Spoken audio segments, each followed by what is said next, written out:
আমরা তো প্রত্যেকেই জানি মহাদেবের পূজা করতে গেলে বেলপাতা বেলফুল অবশ্যই লাগবে, কারণ মহাদেবের অত্যন্ত প্রিয় হচ্ছে বেলপাতা বেলফুল। কিন্তু এই বেলপাতা বেলফুল এমনকি বেল গাছের জন্ম কোথা থেকে হয়েছে সেটা কি আমাদের জানা আছে? চলুন জেনে নিই। একদিন নারায়ণকে মাতা লক্ষ্মী প্রশ্ন করছেন, আচ্ছা প্রভু, আপনার সব থেকে প্রিয় কে? তখন নারায়ণ তাকে উত্তর দিয়েছিল, লক্ষ্মী, আমার সব থেকে প্রিয় সেই যে আমার ভক্ত ভোলানাথকে ভালোবাসে এবং তাকে শ্রদ্ধা সহকারে পূজা করে।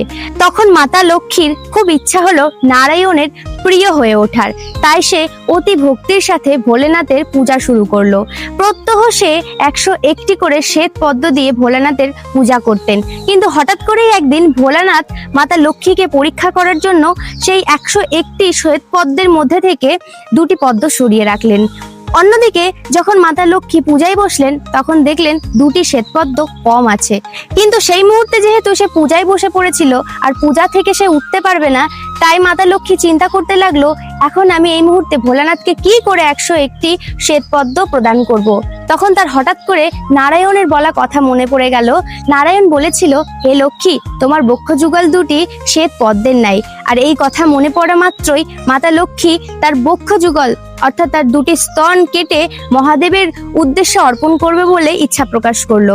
কিন্তু যখনই সে এই কাজটি করতে যাবে তখনই মহাদেব তাকে বাধা দিলেন এবং অত্যন্ত প্রসন্ন হয়ে তাকে বললেন, তুমি যেহেতু নারায়ণের অতি প্রিয় হতে চেয়েছো, তাই আজ থেকে আমি আশীর্বাদ করছি, তুমি অবশ্যই নারায়ণের কৃপা পাবে এবং অত্যন্ত প্রিয় হয়ে উঠবে। আর তুমি যে আমার উদ্দেশ্যে তোমার শরীর থেকে বক্ষযুগল আলাদা করে আমাকে প্রদান করেছো ভক্তি সহকারে, তাই আজ থেকে বলছি তোমার এই 2টি বক্ষযুগল থেকেই বেল গাছের সৃষ্টি হবে, অর্থাৎ শ্রীফল গাছের সৃষ্টি হবে। এবার বলি বেল ফলের সৃষ্টি কিভাবে হলো।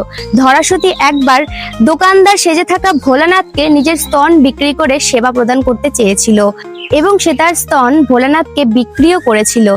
তখন ভোলানাথ তার স্তনগুলিকে মাতৃস্তন হিসেবে নিজের কাছে গ্রহণ করেছিলেন এবং তাকে আশীর্বাদ করেছিলেন তার এই বক্ষযুগল থেকেই শ্রীফল অর্থাৎ বেল ফলের সৃষ্টি হবে। এবার বলি বেল পাতার সৃষ্টি কিভাবে হলো।